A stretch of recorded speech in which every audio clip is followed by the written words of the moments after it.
it's like, yo, we might have to amputate the leg a little bit, but it's all right because we're going to, by amputating the leg, we're going to save the body. And so I think that's what's happening now. Like, America is realizing, like, oh, black people aren't just making a little bit of noise. Like, the protests are still out.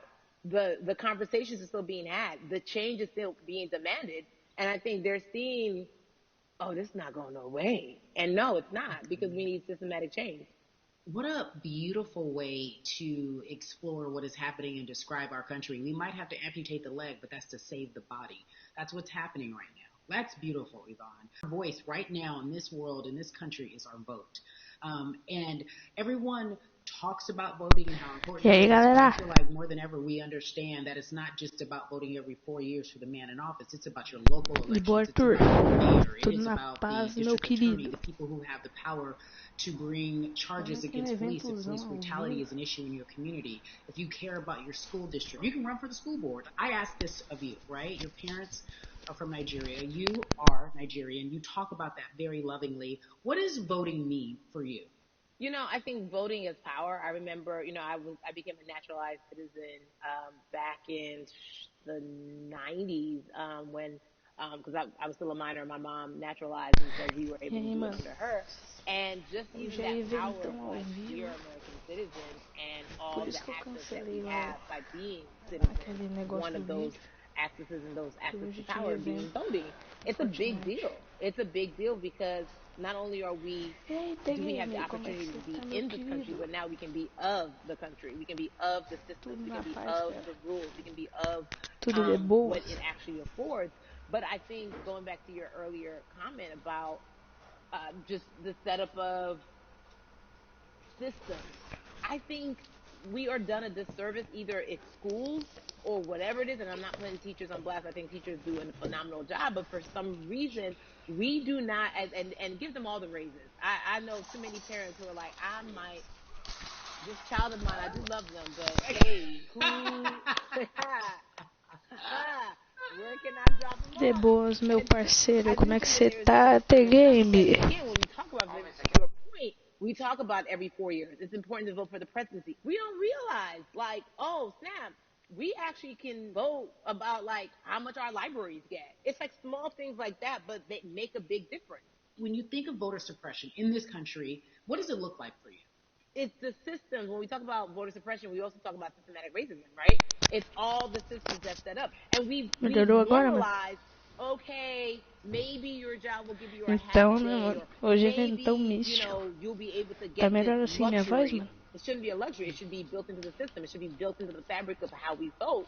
But maybe you'll be able to get this luxury in order to enable you to go vote. Think about everything disenfranchised, marginalized.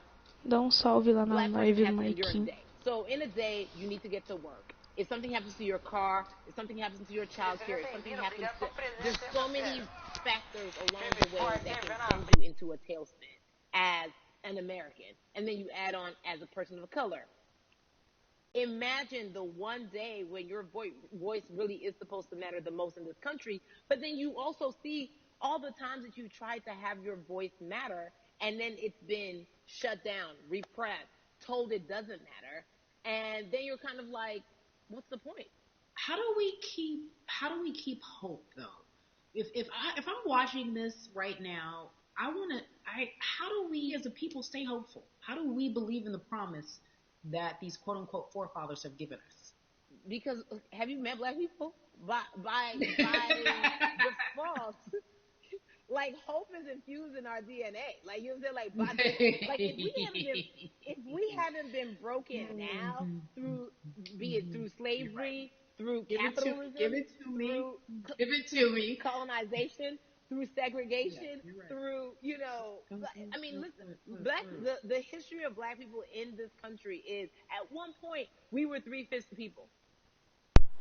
Voltei, galera. That was a written law. And look at us now. We are whole. We are black girl magic. We are black boy joy. Vamos jogar uma partidinha. What I think is making a lot of people nervous right now, because they're like, dang, we put all these obstacles in their way, and these jokers are resilient. But that should give us hope. That should give us hope that, like, we can't stop, won't stop. I mean, I went to the school of Diddy. You know what I'm saying? Hashtag, Harlem shaking it right now. Can't stop, won't stop. our motto. We can't stop voting and we won't stop voting. We can't stop marching and we won't stop marching. We can't stop thriving and we won't stop thriving. To that end, because you led me directly there, I've been asking everyone who's appeared on this platform, what does activism look like? And I feel like back in the day, we had an idea. Yes, it is marching. Yes, it is protesting. Yes, it is speaking out against things that we feel are not right or unjust. But talk to me about what activism looks like. Listen, activism, I think the beauty of activism is that it has many faces, right? You're going to have the people on the front lines. Like, you know what?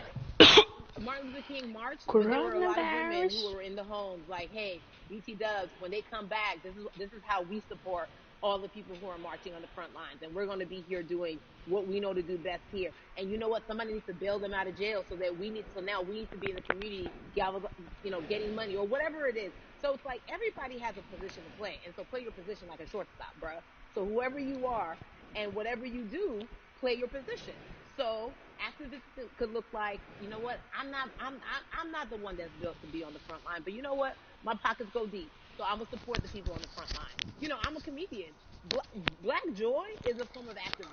There's always a call for entertainers or celebrities that have the platform to do something. Why aren't you speaking out? I'm not a believer in thinking that it's mandatory. Like you said, everyone can be an activist and be activated in different ways. But talk to me about the connection. Talk to me about the marginalization in your world and how you feel like it even inspires you to say more and use your platform to do more. Beneath the surface of what we do, like Niecy Nash says, it's the who. Right? The who is the person who's going to be like, hey, let me call this out. Either blind racism in terms of overt racism, in terms of ways that we can be better, in terms of ways that we can actually be more uplifting to the community that you may not even realize that you're serving. Before I let you go, talk to me about the urgency, in your opinion, for people to vote, our people to get out and vote this coming election. Yeah, I mean, guys, if you think you're tired now, I'm telling you right now, we cannot take this sitting down. We can't take this jokingly. I understand that it may be hard to figure out who to vote for, but at the end of the day, we got to vote for our families. We got to vote for our legacies. We got to vote for continued progress. We have to vote for upward mobility. We have to vote for equality in a way that is long lasting. And if we succeeded before, we can do it again. We talk about the whole, this is the time. This is not the time to give up. This is not the time to pretend a way that we haven't made progress. We have. There's still much more to be done. And you know what? We might have to get to a point where we pass the baton to our children and our children's children, but we still have work to do now for that generation. Yvonne Orji, you are everything. You are Molly, but you are not Molly, but I love you so much as Molly on HBO's Insecure. You are an amazing podcaster, Jesus and Jola.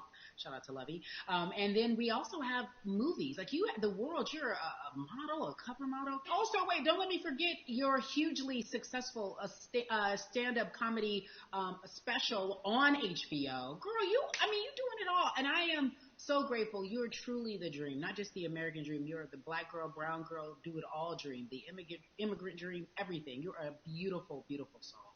I really, really mean that from the bottom of my heart. Yvonne Orji, ladies and gentlemen, nothing but the best and excellence personified. Thank you so much, my friend. I love you so much, Mama. Mwah.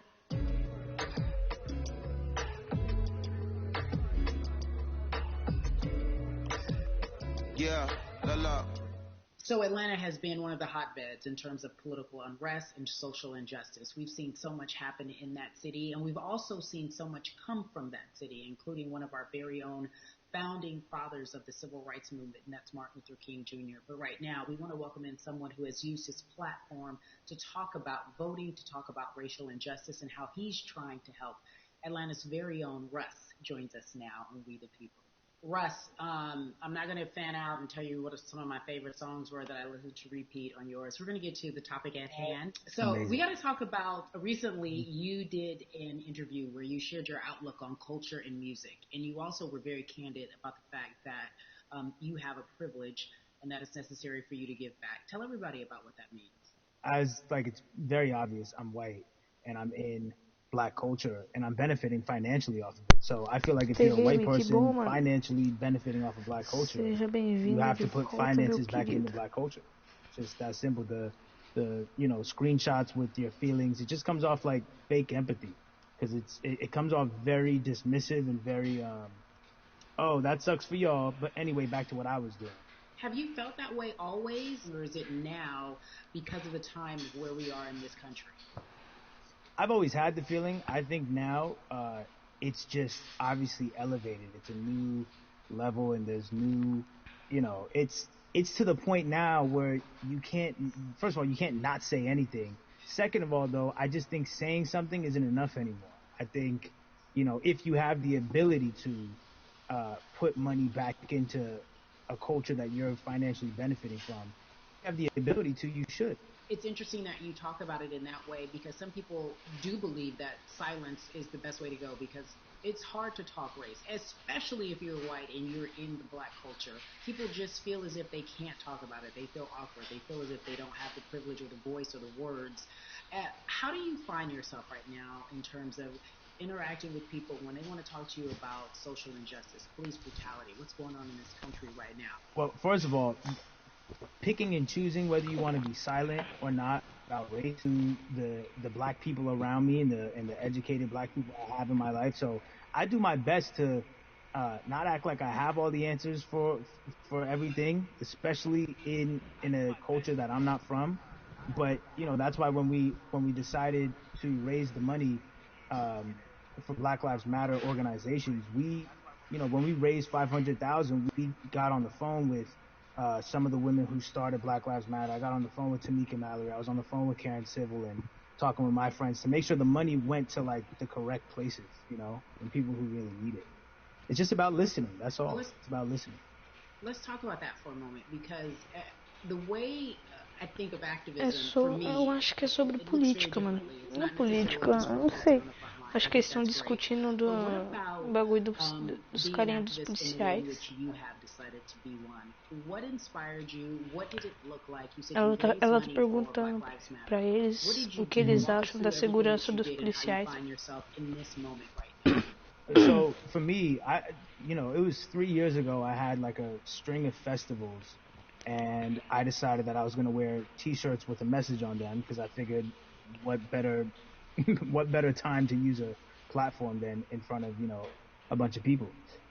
So one of the T-shirts I wore was, if you want to change the system, speak out by silence is pro-racism, the whole thing. 9 tá fazendo evento, And it didn't really it kind of got swept under the rug back then. But when all this stuff started happening again, and it's been happening, the police brutality against innocent black people, I was like, man, I'm not the biggest artist in the world, and I certainly don't have the most white fans in the world, but I got a good amount of people that I can definitely mobilize and turn into some money, and I know they're down for the cause because it's merch, it's a good thing, and I've always been outspoken anyway, and so how am I going to be in black culture and not be outspoken about racism? Eu tô na live dele. I gotta ask you dele. this because you grew up in Atlanta, so that gives you a heads up depending for so many people because you're in the crux of that beautiful black city where there are so many wonderful black leaders, home of so much great music and things that speak to our culture right now. And we are really, really getting our word out, especially with this platform today, and saying that we must use our voice to vote. Talk to me about what the importance of voting for you in this upcoming election.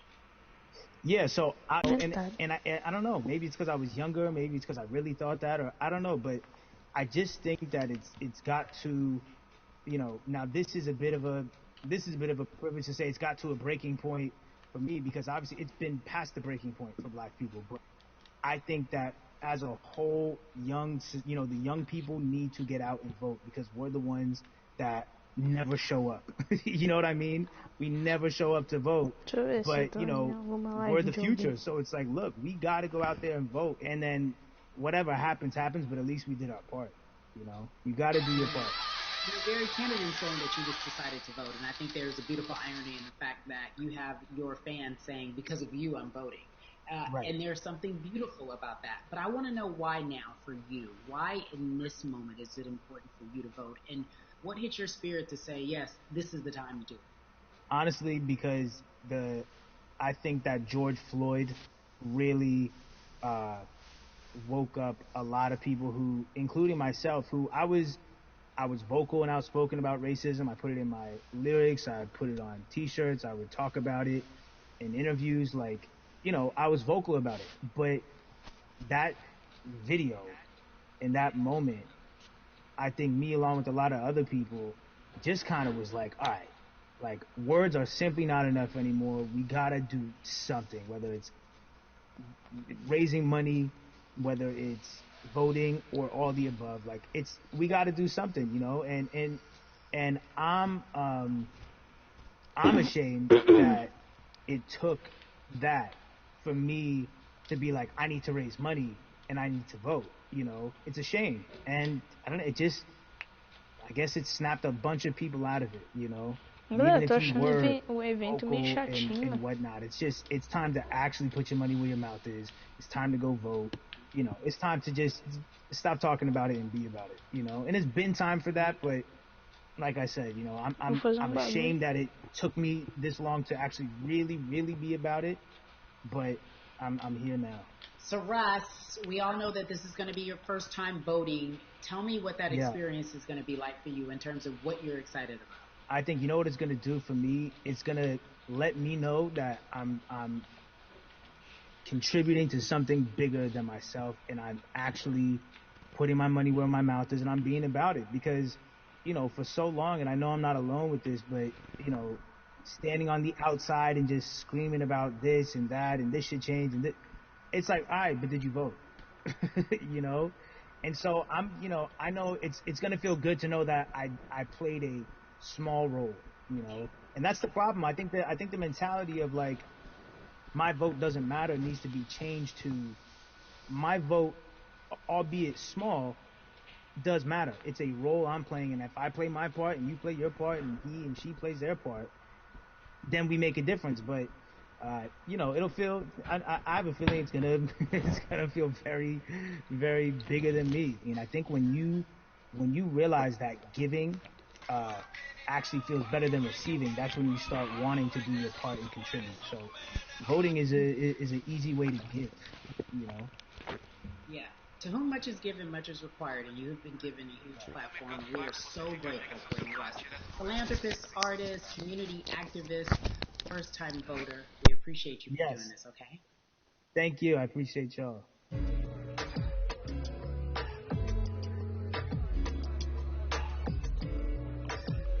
Yeah, la. So cities like Atlanta and Chicago have been at the forefront of the discussions, especially now in this country when we're talking about COVID-19 and systemic racism as well as police brutality and what we can do in this country.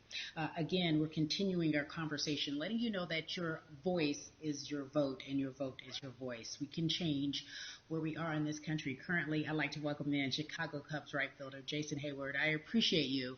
I brought in Atlanta and Chicago because I know you grew up in the metropolitan area of Atlanta, more specifically McDonough. Let's be technical, and you have been very vocal throughout this entire time in terms of what our country's been experiencing. Let's look at the past month and a half, if you will. What has been the hardest thing for you to deal with? The hardest thing for me to deal with, Carrie, this last month has just been going from the virus shutting everything down to us being called to action. We've had multiple police brutality situations. We've had people protesting, wanting to get the message out. But I really realized that I need to be a part of the positive message and make sure that doesn't get lost in all the chaos going on for people to actually hear from a reasonable, respectable person who cares about everyone involved. A reasonable, respectable person who cares about everyone involved, which leads us to More Than a Vote. It is a beautiful collective of Black athletes and artists. You are a part of that. Talk to me about why that's important for you right now and this be a part of that collective. To me personally, it's important to be a part of that because I've somewhat used baseball and my craft as an excuse to not get more involved in voting. but I can't any longer use baseball and work as an excuse not to get educated and not also to show people like at any moment in time, any walk of life, we can make a difference. So tell me in your words, what does activism look like for you? In my words, it looks like LeBron James, the biggest athlete right now on the planet, speaking up and breaking the ice for everyone. And I think for the first time, people see and hear from us. So now we have white teammates, we have other people speaking up and realizing, okay, like this is how we go about doing this. And to me right now, social media, athletes speaking up, entertainers speaking up, like we're trying to do with More Than a Vote. You said something I thought was so key because covering sports for so long, I know that it's tough for black players specifically in Major League Baseball to talk about how they feel. Adam Jones did it in a very eloquent way early on, but there are very few that are vocal. You said you all were afraid. Why use that word and why were you afraid? You was afraid because in 2019 there were 68 of us total. And there are 38 teams. There's 25-man roster on each team. There's a 40-man roster, which is on each team as well. And there aren't many of us. So we're outnumbered in that sense, but not always in a negative way when it comes to our teammates and our clubhouses. But to get to this point, you have to move a certain way. You got to be careful what you say. You can't ruffle feathers. You can't come off in any way. Much like other black entertainers, much like yourself, probably having to live through life every day, but to get to the highest level, you got to button up, you got to be seen and not heard. So baseball is, like I said, it was time for us to try and speak up and make a difference and show it's okay to do so because we can't be quiet any longer. That is a button up, be quiet, be seen but not heard. That is an expression that a lot of black folks can relate to in whatever aspect of professionalism that they experience, especially if they don't work for themselves. They just feel that. That is also a socialization that we have as black folks, especially, like you said, if you want to get to the higher level.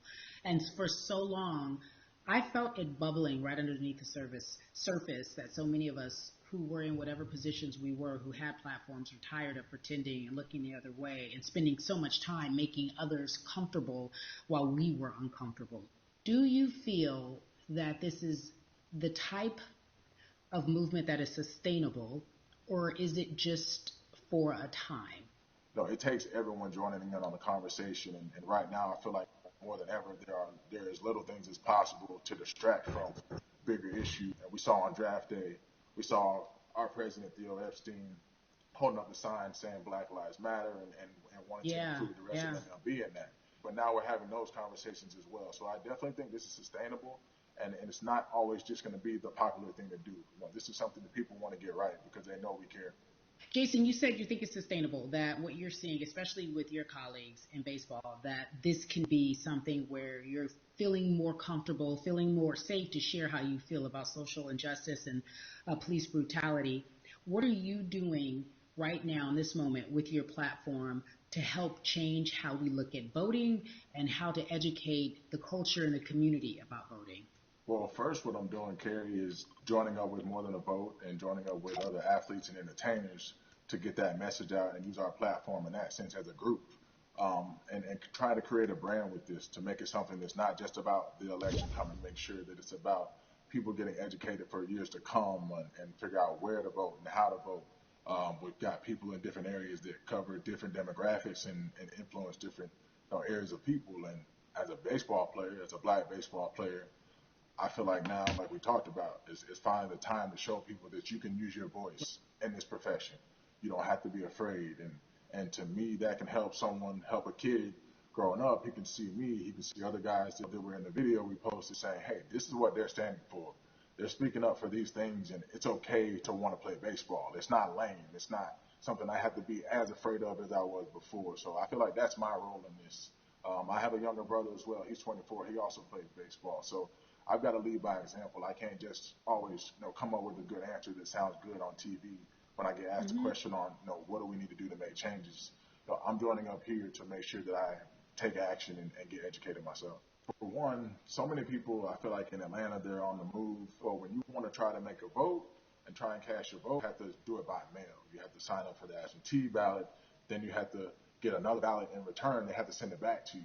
Well, for me personally, they didn't send that back until it was too late, right? We didn't get it in the mail to the address that's an Atlanta address at my parents' house. We didn't get that in the mail until it was too late.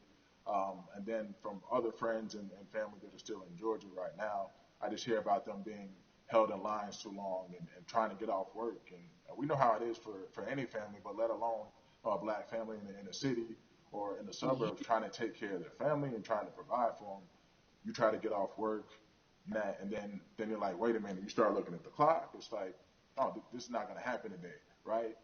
And so I saw, Mayor Keisha Bottoms, reach out via social media to people and say, hey, I'm going to address these issues right now. I need y'all to stay in line to cast your votes. Keep hanging in there. So to me in Georgia, that's what that looks like. Well, it's interesting that you even bring that up because there have been all these images specifically from Georgia, because that's such a battleground, where you see people, especially when it came to the primaries, doing whatever it takes. And this is real life voter suppression that you're talking about. It's been happening for decades. It's not fake. What you're saying, these examples of sending you your ballot too late after the fact or shutting down the polls at 6 o'clock while people still are in line, that's a real life issue. There needs to be some type of change. And I think that what we're doing right now is fair. But the idea of voter suppression, do you think that is well known, especially with folks, within the generation, your generation? I think it's known in our communities, right? I don't think it's spoke on enough. I don't think there's been enough light drawn to it. Bring it to light. Let people hear about it. Let people learn about what that looks like.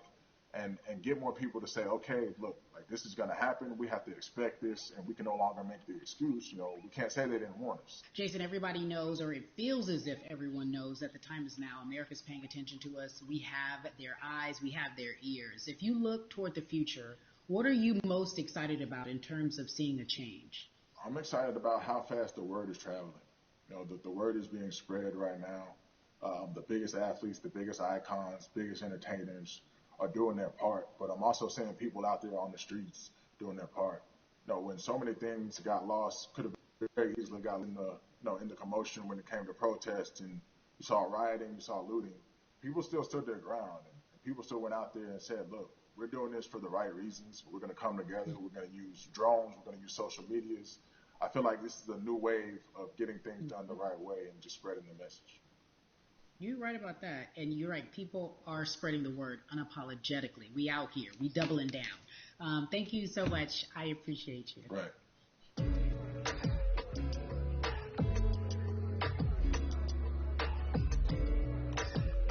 Yeah, la la. Hey, everybody. I am so excited to welcome a friend, a brother, family member, if you will, former colleague, NBA great, sports analyst, philanthropist. He does it all, and he's here to give us his time and his platform to talk about something that is so important, and that is voting. Everybody, welcome Jalen Rose to We the People. Talk to me about how important it is for the people who know you and love you and look up to you. Why is it so important that you use your platform to talk about voting? Initially, we have to get past the stigma of the mental systemic racism that comes with the presidential race. Governors, mayors, senators, judges. We've been conditioned to believe that our vote does not matter. So usually when we looked up at all of those races and people that were running, not only did they not look like us, we didn't believe they were there to represent our best interests. So therefore, as a collective, we didn't mobilize until Barack Obama, and we felt a sense of hope that finally our country is going to do something that we felt would never happen in our lifetime. And I remember being at the inauguration in 2008. I made sure I was there. And we voted in 2016. We didn't vote, Gary. We didn't vote. And so many people try to make this political. This is not political. Me telling somebody to vote is like telling somebody to pay taxes. So that's one, getting over the stigma of nobody is going to represent our best interest. And then number two, the reality is that the person that gets the most votes doesn't necessarily win the presidency. That's uncomfortable right there, because that's actually what took place in 2016. The Electoral College chose the president And if you put all of their pictures up, I'm pretty sure they look a lot more like each other than they look like you and I.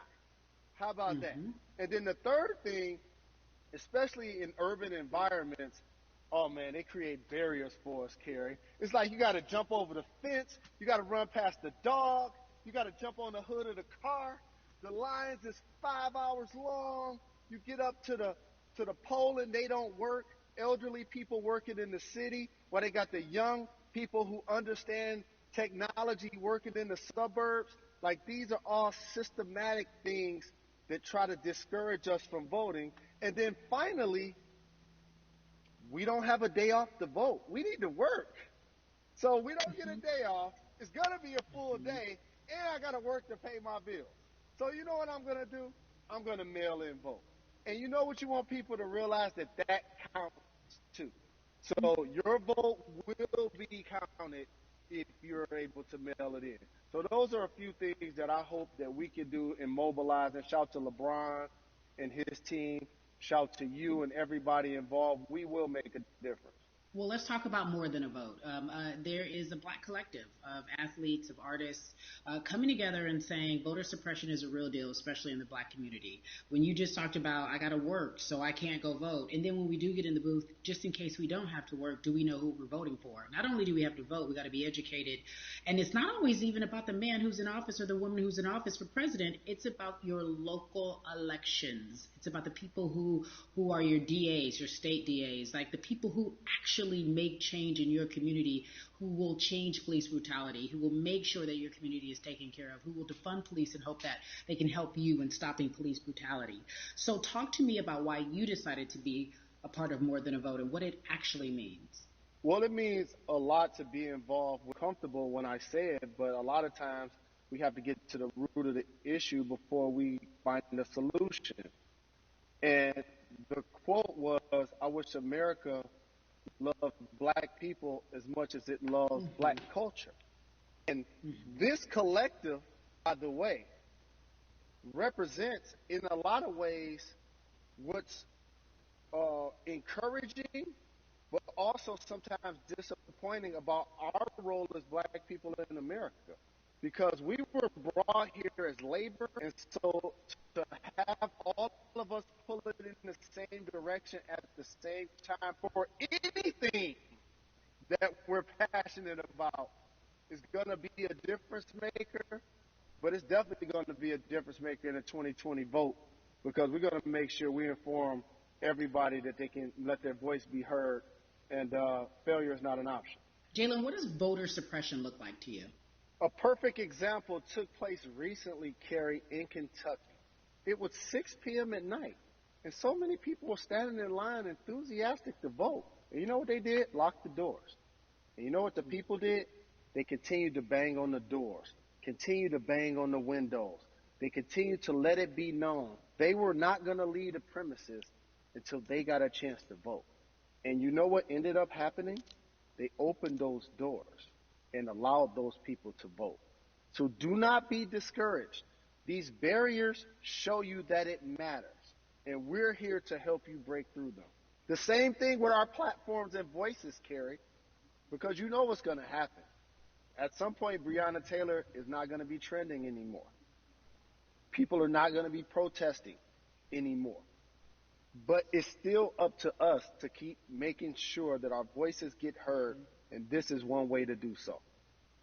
Right, and that is a form of being activated, being an activist. It doesn't have to be protesting. It doesn't have to look like what you think traditionally activism looks like. It's voting. It's that simple. We now have to understand, like, this is a critical mass moment for this movement to continue to hold up as much steam for as long as possible.